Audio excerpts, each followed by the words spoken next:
Hello, എല്ലാവർക്കും നമസ്കാരം. ഞാൻ നിങ്ങളുടെ വിനീത ടീച്ചർ. ഞാനൊരു പുതിയ ഓഡിയോ ആയിട്ടാണ് വന്നിട്ടുള്ളത്.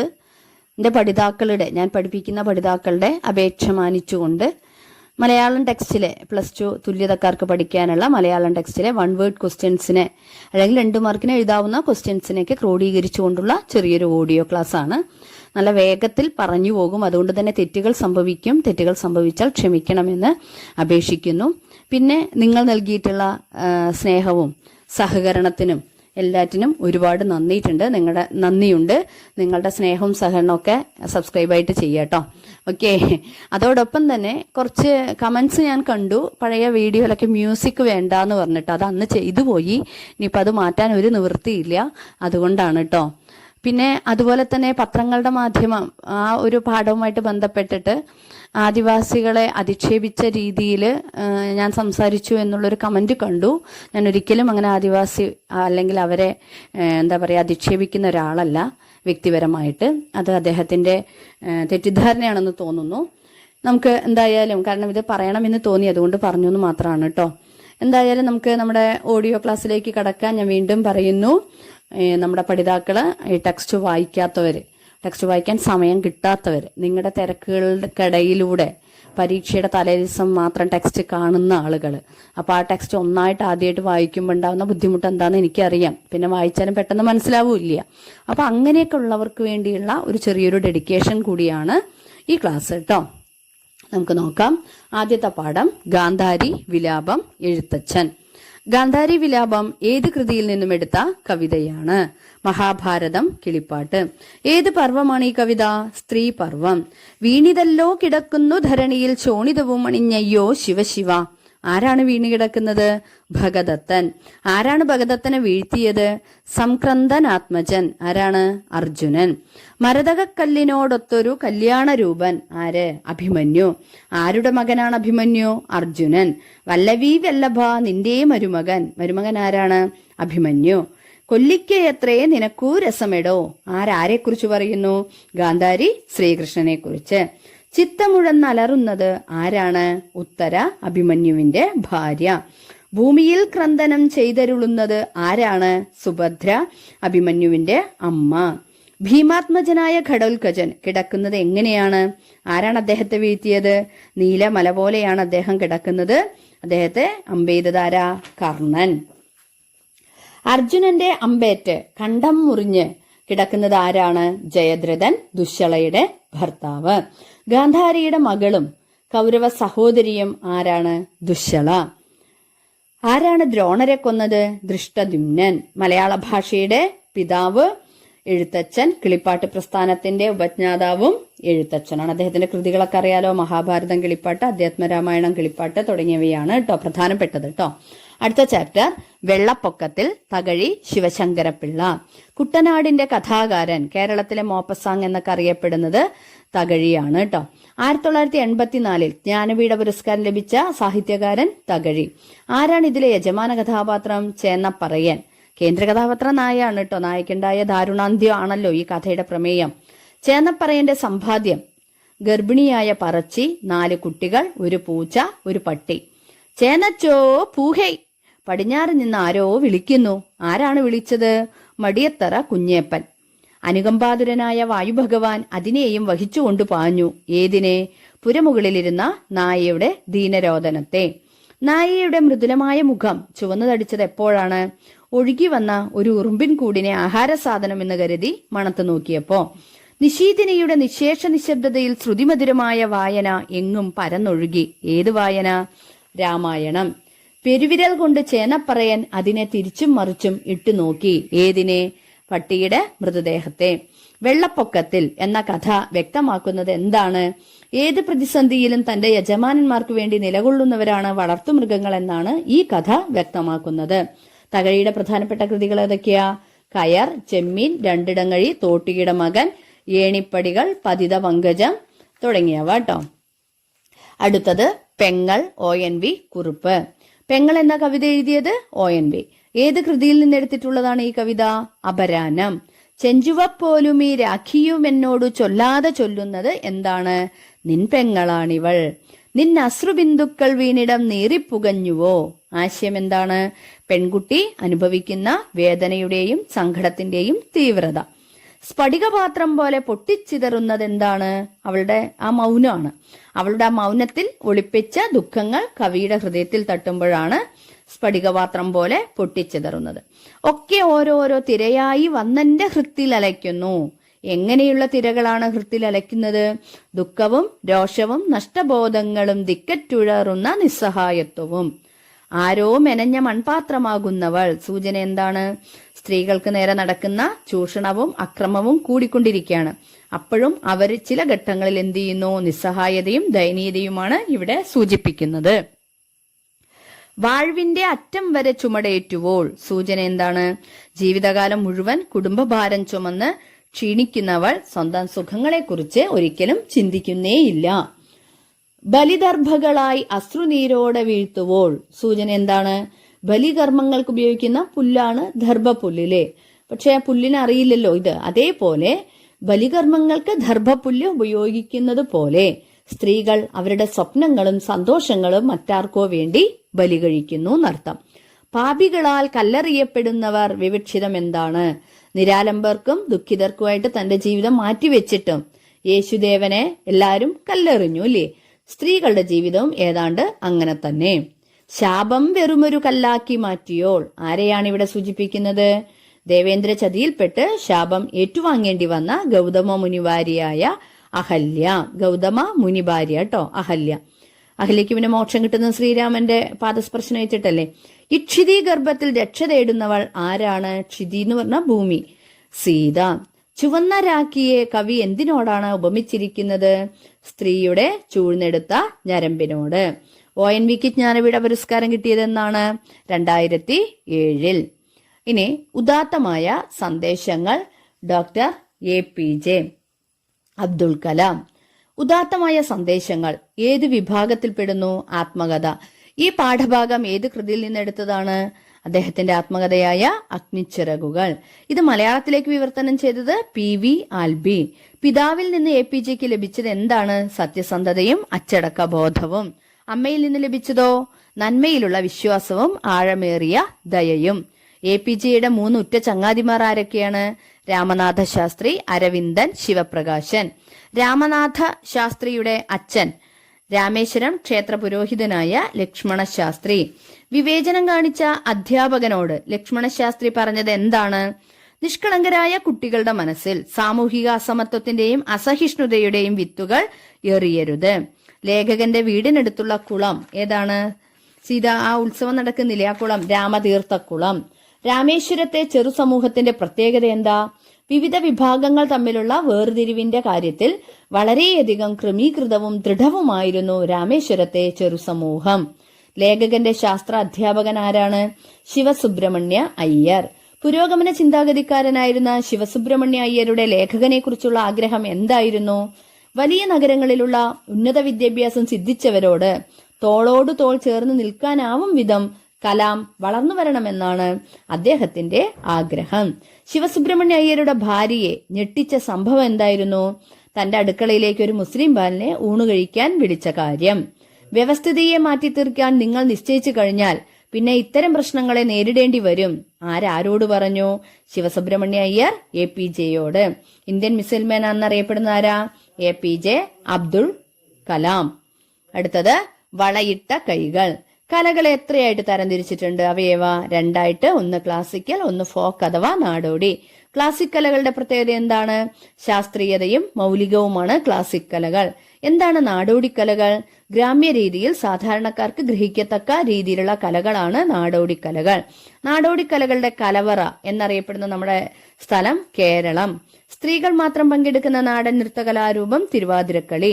തിരുവാതിരക്കളിയുടെ പ്രത്യേകത ധനുമാസത്തിലെ തിരുവാതിര നാളിൽ നടത്തുന്ന ഈ നൃത്തരൂപത്തിൽ പ്രധാനമായും പരമശിവനെ പ്രകീർത്തിക്കുന്ന ഗാനങ്ങളാണ് ആലപിക്കുന്നത്. ഇപ്പൊ കുറച്ച് മാറിയിട്ടൊക്കെ ഉണ്ട് കേട്ടോ. ശിവൻ മാത്രമല്ല, ശ്രീകൃഷ്ണനെ തുടങ്ങിയിട്ടും പുരാണത്തിലെ ഈശ്വര കഥാപാത്രങ്ങളെയൊക്കെ ആക്കിയിട്ട് പാട്ട് വന്നിട്ടുണ്ട്. രസഭാവ ആവിഷ്കരത്തിന് പ്രാധാന്യമുള്ള കലാരൂപ ഏതാ? രസഭാവം. തിരുവാതിരക്കളി. തിരുവാതിരക്കളിക്ക് സാദൃശ്യമുള്ള മറ്റു കലാരൂപങ്ങൾ കുമ്മി, കൈകൊട്ടിക്കളി. തിരുവാതിരക്കളിപ്പാട്ടിൽ പ്രശസ്തരായിട്ടുള്ളവരാരൊക്കെയാണ്? ഇരയമ്മൻ തമ്പി, മച്ചാട്ടിളയത്, കുട്ടിക്കുഞ്ഞു, തങ്കച്ചി. കേരളത്തിലെ സുറിയാനി ക്രിസ്ത്യാനികൾക്കിടയിൽ പ്രചാരത്തിലുള്ള കലാരൂപം ഏതാണ്? മാർഗംകളി. ഇതിലേത് ഗാനങ്ങളാണ് മാർഗംകളിയിൽ അവർ ആലപിക്കുന്നത്? വിശുദ്ധ തോമസ് അപ്പോസ്തലന്റെ ജീവിതവും ഉപദേശവും അടിസ്ഥാനമാക്കിയുള്ള ഗാനങ്ങളാണ്. ഇതിൽ എത്ര ഗാനങ്ങളുണ്ട്? 14 ഗാനങ്ങൾ. മാർഗംകളിയിലെ സാഹിത്യ ഭാഷ അല്ലെങ്കിൽ സാഹിത്യ ശൈലി സുറിയാനി, മലയാളം. മാർഗംകളി ഗാനങ്ങളുടെ ഉപജ്ഞാതാവ് എന്നറിയപ്പെടുന്നത് ഇട്ടിത്തൊമ്മൻ കത്തനാര്. മാർഗംകളിക്ക് അവലംബിക്കുന്ന സംഗീത ശൈലി ഏതാണ്? സെമിറ്റിക് പശ്ചിമേഷ്യൻ സംഗീത ശൈലി. മാർഗംകളി സംഗീതത്തിൽ സ്വാധീനമുള്ള കലാരൂപം ചവിട്ട് നാടകം. 12 നർത്തകർ എന്തിനെയാണ് സൂചിപ്പിക്കുന്നത്? യേശുവിന്റെ 12 ശിഷ്യന്മാരെ. ഒപ്പനയുടെ ഭാഷ ഏതാണ്? അറബി മലയാളം. അല്ലെ? അപ്പൊ ഓരോ ജാതിയിൽ പെട്ടിട്ടുള്ള അല്ലെങ്കിൽ മതേതരത്വം വിളിച്ചോതുന്ന കലകളാണ് കേട്ടോ ഈ മൂന്നും. അടുത്ത ചാപ്റ്റർ സുഹൃതം, MT. സുഹൃതം ഏത് വിഭാഗത്തിൽ പെടുന്നു? തിരക്കഥ. ആരാണ് തിരക്കഥാകൃത്ത്? MT വാസുദേവൻ നായർ. സിനിമ സംവിധാനം ചെയ്തത് ആരാണ്? ഹരികുമാർ. അങ്ങോട്ടും ഇങ്ങോട്ടും മാറിപ്പോണ്ട, MTയുടെ തിരക്കഥയാണ്, പക്ഷെ സംവിധാനം ചെയ്തത് ഹരികുമാർ ആണ് കേട്ടോ. പ്രധാനപ്പെട്ട കഥാപാത്രങ്ങൾ ഈ സിനിമ അല്ലെങ്കിൽ നിങ്ങൾക്ക് പഠിക്കാനുള്ള പാഠഭാഗത്തില്. സിനിമ കണ്ടിട്ട് സിനിമ മൊത്തം എഴുതി വെക്കരുത്. പഠിക്കാൻ പറഞ്ഞിട്ടുള്ള സിലബസിനകത്ത് നിന്നുള്ള ആ പാഠഭാഗത്തിലെ മാത്രം എഴുതുക കേട്ടോ. എപ്പോഴും എല്ലാവരും ഇതിവൃത്തം മൊത്തം വായിക്കുന്നിട്ട് അതങ്ങോട്ട് എഴുതും. പഠിക്കാനുള്ള പാഠഭാഗത്തെ കുറിച്ച് ഒന്നും എഴുതൂല, അങ്ങനെ ചെയ്യരുതേ. പ്രധാനപ്പെട്ട കഥാപാത്രങ്ങൾ രവിശങ്കർ, മാലിനി, രാജേന്ദ്രൻ, ഡോക്ടർ ഉണ്ണി, ബാബു. മരുന്നല്ല, മനസ്സാണ് രോഗത്തെ അടക്കുന്നത്. ആരാണ് ഇങ്ങനെ പറഞ്ഞത്? ഡോക്ടർ ഉണ്ണി. തന്റെ ബിസിനസ് ഒരു 1 മാൻ ഷോ. താനിവിടെ കെട്ടിത്തിരിഞ്ഞു നിൽക്കേണ്ട കാര്യമില്ല. ആരോട് പറയുന്നു? രവിശങ്കർ രാജേന്ദ്രനോട്. New England medical journal Indian യക്ഷിക്കഥ എന്ന് പറഞ്ഞ് കളിയാക്കിയത് എന്താണ്? അമേരിക്കക്കാർ പറഞ്ഞതോ അമേരിക്കൻ ഭൂകമ്പം എന്നും. എന്താണ് അവർ പറഞ്ഞത്?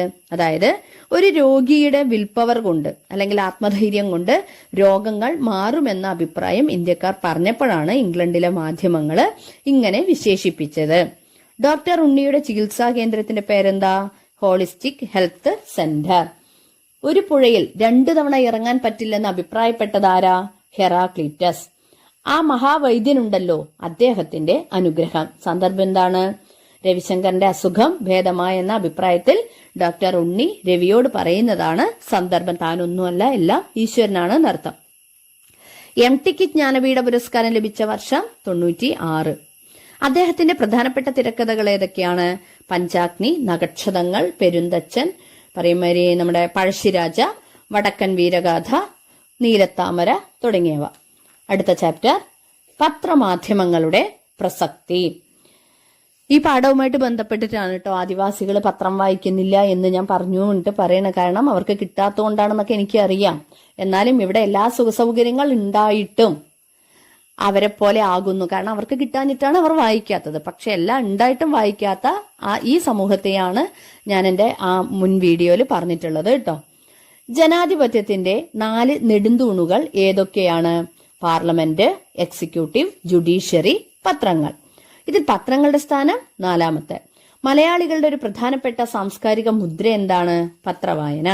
100 പൂക്കൾ വിരിയട്ടെ. സൂചന എന്താണ്? കഴിയുന്നത്ര പത്രങ്ങൾ പ്രചാരത്തിൽ ഉണ്ടാകട്ടെ. പരിപൂർണ സ്വാതന്ത്ര്യമുള്ള പത്രത്തെയാണ് ഞാൻ ഇഷ്ടപ്പെടുന്നത് എന്ന് അഭിപ്രായപ്പെട്ടത് ആരാണ്? ജവഹർലാൽ നെഹ്റു. അമേരിക്കൻ പ്രസിഡന്റ് ജെഫേഴ്സന്റെ അഭിപ്രായം എന്താണ്? പത്രങ്ങളില്ലാത്ത ഗവൺമെന്റ് വേണോ, ഗവൺമെന്റ് ഇല്ലാത്ത പത്രങ്ങൾ വേണോ എന്ന് ചോദിച്ചാൽ ഗവൺമെന്റ് ഇല്ലാത്ത പത്രങ്ങൾ എന്നായിരിക്കും ഞാൻ മറുപടി നൽകുക. അറിവ് എങ്ങനെയെല്ലാം പ്രയോജനപ്പെടുന്നു? അറിവ് സമൂഹത്തിൽ ബലവും ആയുധവും ഉപകരണവും ഒക്കെയായി പ്രയോജനപ്പെടുന്നു. ജനാധിപത്യ വ്യവസ്ഥിതിയിൽ സത്യമറിയാൻ അനിവാര്യമായത് എന്താണ്? സ്വതന്ത്ര പത്രങ്ങൾ. അടുത്തത് കോഴി, കടമനിട്ട രാമകൃഷ്ണൻ. കോഴി എന്ന കവിത എഴുതിയത് കടമനിട്ട രാമകൃഷ്ണൻ. പടയണിയുടെ കവി എന്നറിയപ്പെടുന്നതും ഇദ്ദേഹമാണ്.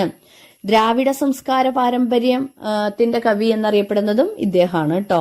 പിന്നെ അതുപോലെ മലയാളത്തിൽ ചൊൽക്കാഴ്ച പാരമ്പര്യം, ഇന്നത്തെ ഭാഷയിൽ പറഞ്ഞ കോറസ്, ഒരാൾ പാടുക ഒപ്പം ചൊല്ലുക, മനസ്സിലായത് ചൊൽക്കാഴ്ച. അതിലൂടെ മലയാള കവിതയ്ക്ക് ഒരുപാട് പ്രചാരം കൊണ്ടുവരാൻ ഇദ്ദേഹത്തിന് സാധിച്ചിട്ടുണ്ട്. എങ്ങനെയുള്ള തോന്നൽ വേണ്ട എന്നാണ് തള്ളക്കോഴി കുഞ്ഞിന് പറഞ്ഞു കൊടുക്കുന്നത്? എന്നും എന്റെ ചിറകിന്റെ കീഴിൽ നിന്ന് നിന്റെ വയറ് നിറയ്ക്കാമെന്ന തോന്നൽ വേണ്ട എന്നാണ് തള്ളക്കോഴി പറഞ്ഞു കൊടുക്കുന്നത്. സ്ത്രീ ശാക്തീകരണവുമായി ബന്ധപ്പെട്ട വരികൾ ഏതൊക്കെയാ? പെണ്ണ് തോൽക്കുന്നു തോൽക്കയോ, അല്ല കണ്ണി പൊട്ടാതെ കാക്കുന്ന ശക്തി.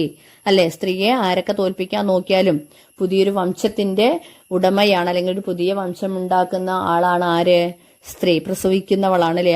അവരെ ചവിട്ടിത്താഴ്ത്താൻ ആർക്കും സാധിക്കില്ല. ഒരിക്കലും കണ്ണി പൊട്ടാതെ കാക്കുന്ന ശക്തി സ്ത്രീ തന്നെയാണ്.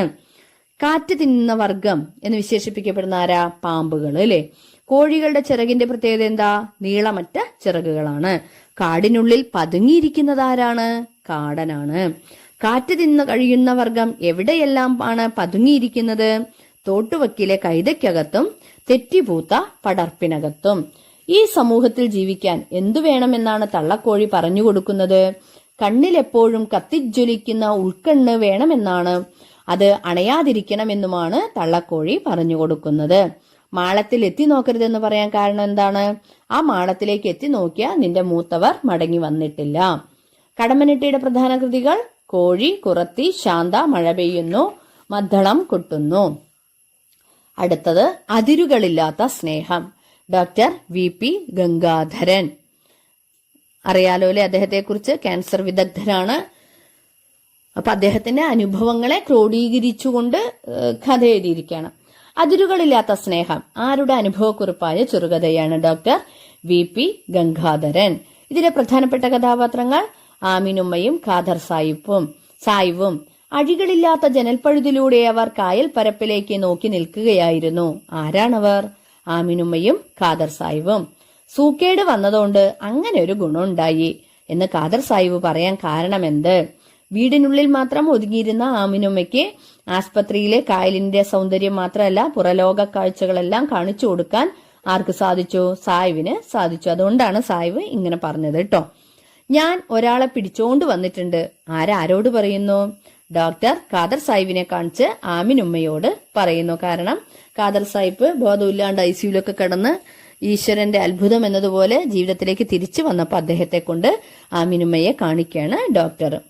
ഇവിടെ നിൽക്കുമ്പോ കിട്ടണ സന്തോഷം വേറെ എവിടെയും ഞങ്ങൾക്ക് കിട്ടില്ല എന്ന് ഖാദർ സാഹിബ് ഡോക്ടറോട് പറയാൻ കാരണം എന്താണ്?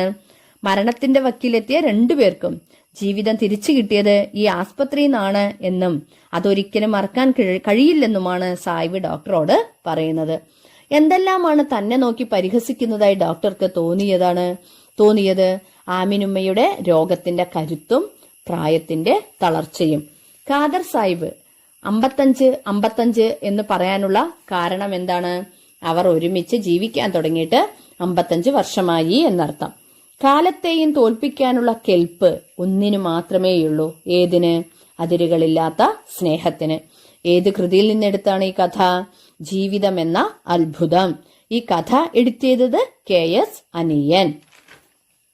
കാരണം ഇന്നത്തെ കാലഘട്ടത്തിൽ ഡൈവേഴ്സുകളൊക്കെ നിസ്സാരമായ കാര്യങ്ങൾക്ക് പോലും വിവാഹമോചനങ്ങൾ ഏറി വരുന്ന ഈ കാലഘട്ടത്തിൽ ഇത്തരത്തിലുള്ള കഥകൾ വായിക്കുമ്പോൾ പഠിതാക്കളെ സംബന്ധിച്ച് ഒരു ചിന്ത അത് വരാൻ വേണ്ടിയിട്ടായിരിക്കണം ഈ സിലബസിൽ ഈ കഥ തന്നെ ഉൾപ്പെടുത്തിയിട്ടുള്ളത്. ഒപ്പം ഒരു ഡോക്ടർ എങ്ങനെയായിരിക്കണം എന്നുകൂടി ഈ കഥ നമുക്ക് പറഞ്ഞു തരുന്നു കേട്ടോ.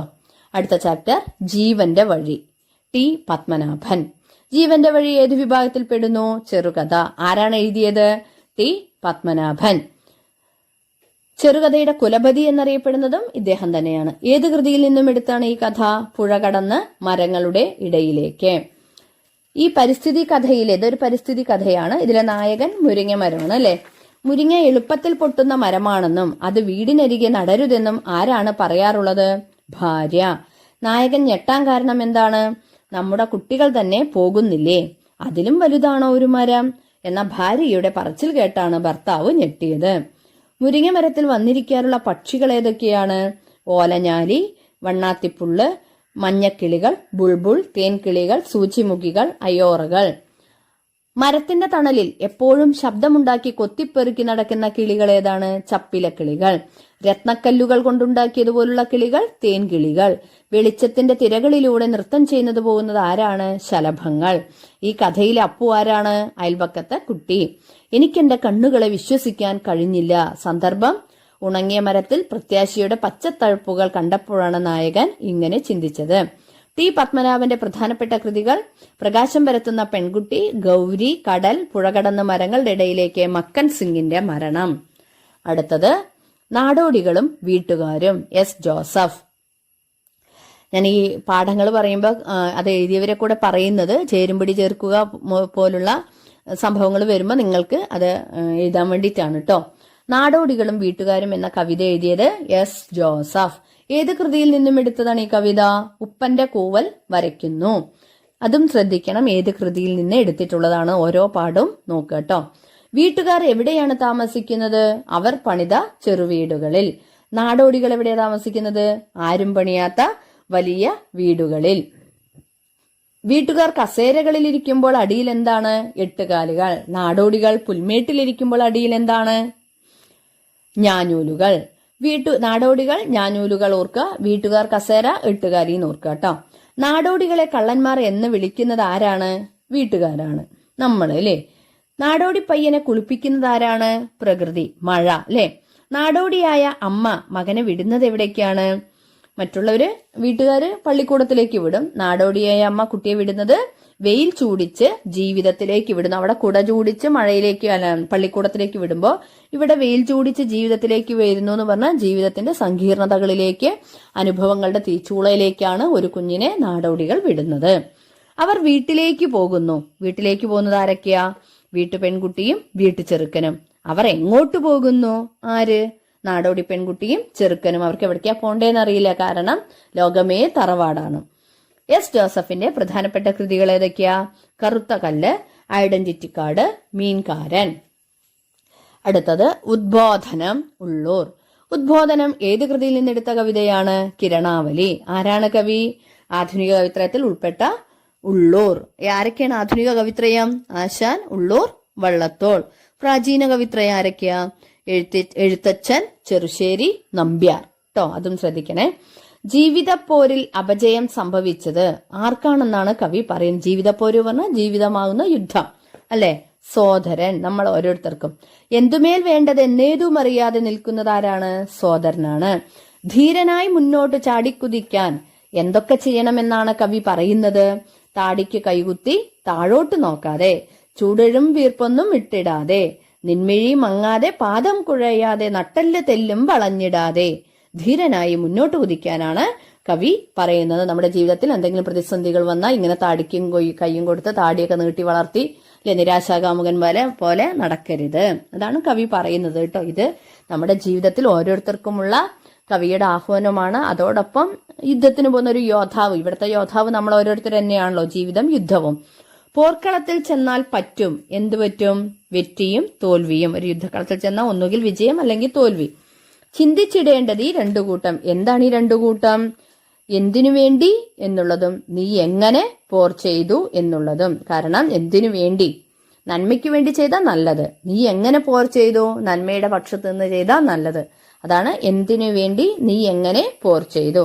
കള്ളത്തരം അടിച്ച് അല്ലെങ്കിൽ കോപ്പി അടിച്ചിട്ട് ഫുൾ A+ വാങ്ങുന്നതും പഠിച്ചിട്ട് A ഗ്രേഡ് വാങ്ങുന്നതും ഏതനാണ് തിളക്കം? എക്കാണ് അല്ലേ. അത് തന്നെയാണ്. ലോകർ കടശിയിൽ സമ്മതിക്കുന്നത് എന്താണ്? ധർമ്മയുദ്ധം ചെയ്ത് തോറ്റുപോയാൽ ആ തോൽവി തന്നെയാണ് തന്റെ ജയം എന്ന് ലോകർ കടശിയിൽ സമ്മതിക്കും. ചെയ്താലേയുള്ളൂ കുറച്ചിൽ. സൂചിതം എന്താണ്? വീണിടത്തൽപ്പം കിടക്കുകയോ ചെറുപാണിതൻ തുമ്പാൽ തുടയ്ക്കുകയോ ചെയ്താലാണ് കുറച്ചിൽ. പിന്നെ കഴിഞ്ഞു കേട്ടോ. ഉള്ളൂരിന്റെ കൃതികളൊക്കെ അറിയാലോ അല്ലെ. കിരണാവലി, ഭക്തിദീപിക, പിന്നെ ഏതൊക്കെയായിരുന്നു? ഉമാ കേരള മഹാകാവ്യം. പെട്ടെന്ന് ഓർമ്മ വരുന്നില്ല കേട്ടോ. ഇനി അടുത്തത് ഗൗളി ജന്മം, ഗ്രേസി. ഗൗളി ജന്മം എന്ന കഥ എഴുതിയത് ഗ്രേസി. ഏത് കൃതിയിൽ നിന്നെടുത്തതാണ് ഈ കഥ? രണ്ട് സ്വപ്നദർശികൾ. ഗൗളികൾ പാർത്തിരുന്നത് എവിടെയാണ്? നഗരത്തിലെ പ്രസിദ്ധമായ ഒരു ആശുപത്രിയിൽ അല്ലെ. സ്വൈര്യമായി ചാകാൻ കൂടി സമ്മതിക്കില്ല ഈ വർഗം. ആരെക്കുറിച്ചാണ് ആൺഗൗളി ഇങ്ങനെ പറയുന്നത്? രോഗമില്ലാത്തവർ, രോഗിയെ കാണാൻ വരുന്നവരെ, സന്ദർശകരെ അതായത് ബോധ്യപ്പെടുത്താൻ വരികയും ചെയ്യും. അത് കഴിഞ്ഞിട്ട് അവരെ കുറ്റപ്പെടുത്തുന്ന രീതിയിൽ സംസാരിക്കുകയും ചെയ്യും. എനിക്ക് തന്നെ അനുഭവം ഉണ്ട് കേട്ടോ. ഞാൻ പറയാറുണ്ട്, എൻ്റെ ക്ലാസ്സിൽ പഠിതാക്കളോട് പറയാറുണ്ട്, ടീച്ചറുടെ അമ്മ ക്യാൻസർ പേഷ്യൻ്റ് ആണ്. അപ്പോൾ ഈ ഒരു അവസ്ഥ ഞാനും തരണം ചെയ്തിട്ടുണ്ട്. കാരണം ഹോസ്പിറ്റലിൽ അമ്മയെ കാണാൻ വേണ്ടിയിട്ട് വരുന്നവർ മുഴുവൻ ആദ്യം ആശ്വസിപ്പിക്കും, പിന്നെ പറയും അടുത്ത വീട്ടിലത്തെ അവരും ഇങ്ങനെയായിരുന്നു, നോക്കിയിട്ടൊന്നും കാര്യമില്ല, കുറച്ചൊരു 6 മാസം കഴിഞ്ഞ് ആള് തട്ടിപ്പോവും, തൊലഞ്ഞു പോവും, അങ്ങനെയുള്ള ഭാഷകളൊക്കെ പറഞ്ഞിട്ട് ഒരുപാട് എന്നെ വേദനിപ്പിച്ചിട്ടുണ്ട്. അപ്പോൾ തീർച്ചയായിട്ടും അത് മുന്നിൽ കണ്ടുകൊണ്ട് ഗ്രേസി എഴുതിയിട്ടുള്ള അവർക്കൊരു ബിഗ് സല്യൂട്ട് കൊടുക്കണം കേട്ടോ. രോഗമില്ലാത്തവര് രോഗിയെ കാണാൻ പോവരുത്. എന്തിനാ പോയിട്ട് ഇങ്ങനെ ഓരോന്ന് പറയണേ അല്ലേ? ഓക്കെ. കഥയിലെ നായികയുടെ പേരെന്താ? ആരതി. സത്യം ഇത്ര നിർദ്ദയമായി പറയാവോ? ഒരു മയമൊക്കെ വേണ്ടായോ? ആരോട് പറയുന്നു? പെൺഗൗളി ആൺഗൗളിയോട്. അത് എപ്പോഴാ പറയണെന്ന് അറിയാലോ അല്ലെ? അതായത് ആ സന്ദർശക വന്നിട്ട് കുഞ്ഞിനെ അബോർഷൻ ചെയ്യാൻ പറയുമ്പോഴാണ് കേട്ടോ. ചെറുപ്പക്കാരി ഞെട്ടിയത് എന്തിനാണ്? തന്റെ കുഞ്ഞിനെ അബോർഷൻ ചെയ്യുമോ എന്ന യുവാവിന്റെ ചോദ്യം കേട്ടാണ് ചെറുപ്പക്കാരി ഞെട്ടിയത്. കിശോരലാൽ ആരാണ്? പൊൻകുന്നം വർക്കിയുടെ ഒരു പ്രസിദ്ധ കഥാപാത്രം. ബോധിവൃക്ഷ ചുവട്ടിലിരുന്ന് ധ്യാനത്തിന്റെ കവാടം തുറന്നു. അപ്പോൾ സർവവും തെളിഞ്ഞു വന്നു. ആരെക്കുറിച്ചാണ് ആൺഗൗളി പറയുന്നത്? ശ്രീബുദ്ധനെ കുറിച്ച്. താൻ മുജ്ജന്മത്തിൽ ആരായിരുന്നു എന്നാണ് ആൺഗൗളി പറയുന്നത്? ഒരു കഥാകൃത്ത്. അടുക്കള ചുവരുകൾക്കുള്ളിൽ കരിയും പുകയും പിടിച്ചുകിടക്കുന്ന പെണ്ണുങ്ങൾക്ക് പോലും അറിയാമല്ലോ ഇത് ഏത്? മമതയാണ് സർവ്വദുഃഖങ്ങൾക്കും കാരണമെന്ന ബോധം. പെൺഗൗളിയുടെ ഈ വാക്കുകൾ കേട്ടപ്പോൾ ആൺഗൗളിയുടെ അഭിമാനം നുറുങ്ങിപ്പോയി. ഇതിൽ 2 ചോദ്യം പറയാം. ഒന്ന്, ആൺഗൗളിയുടെ അഭിമാനം നുറുങ്ങിപ്പോയത് എപ്പോ? അതായത് അടുക്കള ചുവരുകൾക്കുള്ളിൽ കരിയും പുകയും കൊണ്ട് ഞങ്ങൾക്ക് പോലും അറിയാലോ ഏത്? മമതയാണ് സർവ്വദുഃഖങ്ങൾക്കും കാരണമെന്ന ബോധം. അപ്പൊ 2 ചോദ്യം പ്രതീക്ഷിക്കാം. അയാളുടെ ചുണ്ടുകളിൽ ഇപ്പോഴും ഒരു സങ്കടം പിടഞ്ഞുകൊണ്ടിരിക്കുകയാണ്. ഏതാണ് ആ സങ്കടം?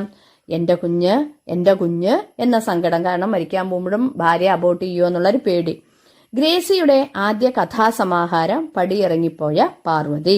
പ്രധാനപ്പെട്ട കൃതികൾ: നരകവാതിൽ, 2 സ്വപ്നദർശികൾ, ഭ്രാന്തൻ പൂക്കൾ, കാവേരിയുടെ നേരെ, പനിക്കണ്ണ്. അടുത്തത് ജൈവകൃഷി. മണ്ണിന്റെ ഫലഭൂയിഷ്ഠത ഇല്ലാതാക്കുന്നത് എന്താണ്? കാറ്റും കുത്തിയൊലിക്കുന്ന വെള്ളവും. ഇന്ത്യയിൽ ജലസേചനത്തിന് ഉപയോഗിക്കുന്ന പകുതി വെള്ളവും ലഭിക്കുന്നത് എവിടെ നിന്നാ? ഭൂഗർഭ സ്രോതസ്സിൽ നിന്ന്. കിണറുകളെ മലിനപ്പെടുത്തുന്നത് എന്തൊക്കെയാണ്? നൈട്രജൻ വളങ്ങളുടെ അമിതമായ ഉപയോഗം. ജൈവകൃഷിയിൽ പ്രധാനമായി ഊന്നൽ നൽകുന്ന എന്തിനാണ്? ജൈവവളങ്ങൾക്ക്. ജൈവകൃഷിയിലെ പ്രധാനപ്പെട്ട 2 തത്വങ്ങൾ: രാസവളങ്ങൾക്ക് പകരം ജൈവവളം ഉപയോഗിക്കുക, രാസകീട നിയന്ത്രണത്തിന് പകരം ജൈവകീട നിയന്ത്രണം. ജൈവകൃഷിയിൽ അനുവർത്തിക്കേണ്ട പ്രധാന സംഗതി എന്താണ്? മണ്ണിനെ പൊന്നുപോലെ നോക്കുക എന്നുള്ളത്. സൗണ്ട് പോണു കേട്ടോ. മണ്ണ് സംരക്ഷണം പോലെ തന്നെ പ്രാധാന്യം അർഹിക്കുന്ന എന്താണ്? ജലസംരക്ഷണം. ജൈവകൃഷിയുടെ സ്ഥാപകൻ എന്നറിയപ്പെടുന്നത് ആൽബർട്ട് ഹോവാർഡ്. മണ്ണിനെ കിളച്ച് നോവിക്കാതെ, രാസവളങ്ങൾ ഉപയോഗിക്കാതെ, കള പറിക്കാതെ പ്രകൃതിയുടെ താളത്തിനൊത്ത് കൃഷി ചെയ്യാമെന്ന് നമ്മളെ പഠിപ്പിച്ച മഹാനായ കൃഷിക്കാരൻ അല്ലെങ്കിൽ കർഷകൻ ആരാണ്? മസനോബു ഫുക്കുവോക്ക. 1 ഇഞ്ച് മേൽമണ്ണുണ്ടാകാൻ ഏകദേശം എത്ര വർഷങ്ങൾ വേണ്ടിവരുന്നാണ് പറയുന്നത്? 1000ഓളം. പ്രധാന ജൈവവളങ്ങൾ എന്തൊക്കെയാണ്? കാലിവളം, കമ്പോസ്റ്റ്, മണ്ണിര, കമ്പോസ്റ്റ്, ജീവാണു വളങ്ങൾ. പ്രധാനപ്പെട്ട ജൈവ കീട നിയന്ത്രണ മാർഗങ്ങൾ എന്തെല്ലാമാണ്? വേപ്പിൻ കഷായം, പുകയില കഷായം, പപ്പായ ജലസത്ത്, ഗോമൂത്ര, കാന്താരി മുളക് മിശ്രിതം, വേപ്പിൻ പിണ്ണാക്ക്. ഈ ലാസ്റ്റിലെ 2 ക്വസ്റ്റ്യൻ, ജൈവവളങ്ങളും ജൈവകീട നിയന്ത്രണ മാർഗങ്ങളും ടെസ്റ്റിൽ അവലംബമായി കൊടുത്തതാണ്. ചോദിച്ച് കണ്ടിട്ടില്ല, എന്നാലും ഞാൻ ഇട്ടു എന്ന് മാത്രം കേട്ടോ. അപ്പോൾ ഏകദേശം മലയാളം ടെസ്റ്റ് കംപ്ലീറ്റ് ആയിരിക്കുകയാണ്. ഇത് എന്റേതായ ഒരു മൊത്തം വായിച്ച് എഴുതിയതാണ്. നിങ്ങൾക്ക് ഇതിൽ കൂടുതൽ അറിയാമെങ്കിൽ അതും കൂടി പഠിക്കുക. കാരണം വീഡിയോ ചെയ്യുമ്പോൾ കൂടുതലാവുമെന്ന് വിചാരിച്ച് കുറച്ച് കാര്യങ്ങളൊക്കെ ഇതാക്കിയിട്ടുണ്ട്. പിന്നെ നിങ്ങളോട് പറയാനുള്ളത്, ഓരോ കവിതയിലെ വരികൾ ശ്രദ്ധിക്കുക, കവിതയുടെ പേര് ശ്രദ്ധിക്കുക, അത് തന്ന് ചേരുംപടി ചേർക്കാൻ ചോദിക്കാറുണ്ട്.